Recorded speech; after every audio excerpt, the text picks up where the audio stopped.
Orang Islam nggak boleh takut mati, tapi kudu mikirin mati, kudu ingetin kematian, bahwa kematian pasti bakal datang. Yang sehat, yang sakit, kaya, miskin, tua, muda, laki, perempuan, punya duit, nggak punya duit, banyak urusan atau nggak punya urusan, kalau udah waktunya mati.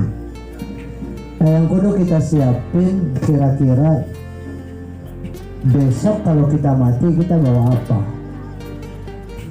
Kita bawa apa? Yang doain kita siapa? Siapa yang bakal nyolatin kita? Siapa yang bakal ingat sama kita ketika kita udah di kuburan?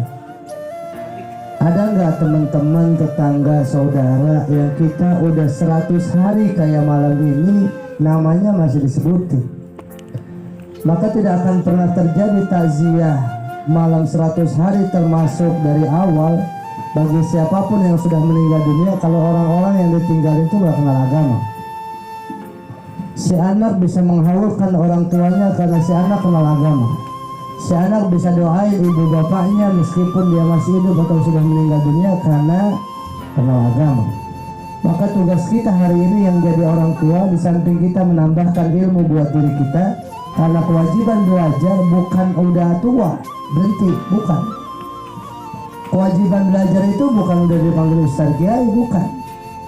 Kewajiban belajar itu berhenti besok kalau udah masuk liang lahat aja, kita masih minta diajarin tuh sama yang hidup.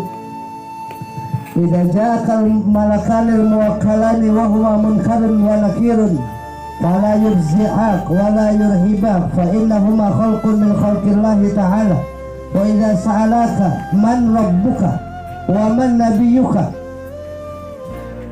Ketika kita udah di kuburan di lubang landak aja masih butuh ajaran dari yang hidup. Siapa Tuhan kita, siapa Nabi kita, dicantalkin. Maka itu sebagai bentuk kita kudu mikir bahwa udah mati aja kita kudu diajarin. Kalau bisa menjawab pertanyaan munkar nakir itu nggak bisa diapalin, tapi dari keseharian kita. Kalau keseharian kita minimal kita rajin ibadah, kita rajin hadir ke majelis-majelis taklim, kita rajin melakukan kebaikan dan kebaikan, itu pertanyaan malaikat munkar nakir nggak perlu diapalin. Besok ketika kita meninggal dunia di liang lahat didatangi oleh malaikat munkar dan nakir, insya Allah dengan izin Allah kita akan bisa menjawab pertanyaan-pertanyaan itu. Amin ya Rabbal.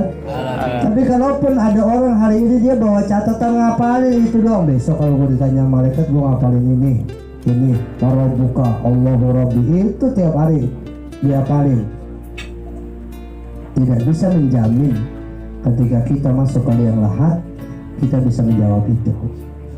Yamutul mar'u ala ma'asya alaihi wa yub'atsul mar'u ala ma mata alaihi. Orang itu mati tergantung kebiasaan. Tergantung kebiasaan ini bukan Ustadz yang ngomong, bukan Kiai yang ngomong, bukan Rabiuddin yang ngomong, Nabi yang bilang, yang lisannya nggak pernah bohong. Yamutul mar'u ala ma'asya alaihi. Orang itu meninggal dunia tergantung kebiasaannya. Kalau dia terbiasa melakukan ketaatan dan ibadah sebagai bentuk persiapan dia ketika besok dia meninggal dunia, maka dia pun ketika meninggal dunia akan diwafatkan dalam keadaan baik. Wa yub'atsul mar'u ala ma mata alaihi. Ketika besok dibangkitkan, dia dibangkitkan saat bagaimana keadaan dia waktu meninggal dunia. Jadi kalau kita pengen meninggal dunia dalam keadaan baik, kita bikin dulu nih sekarang ad-dunya mazratul akhirah, ad-dunya mazratul akhirah, ad-dunya mazratul akhirah. Dunia itu tempat menanam untuk negeri akhirat. Besok juga kalau udah mati selesai, sering kita ingetin dulu. Kalau udah mati juga selesai. Besok juga kalau udah mati selesai. Maka mumpung masih hidup, cari teman sebanyak-banyaknya yang kata Nabi, "Staghfiru minal ikhwan fa inna likulli mu'min lahu syafa'ah." Perbanyak oleh kalian teman orang yang beriman. Minimal kalau besok kita mati duluan, masa iya dia nggak bacain Fatihah buat kita? Itu kita lagi nyari itu tuh. Tapi kalau nggak ada orang yang kenal sama kita, terus siapa yang mau doain? Siapa yang mau doain?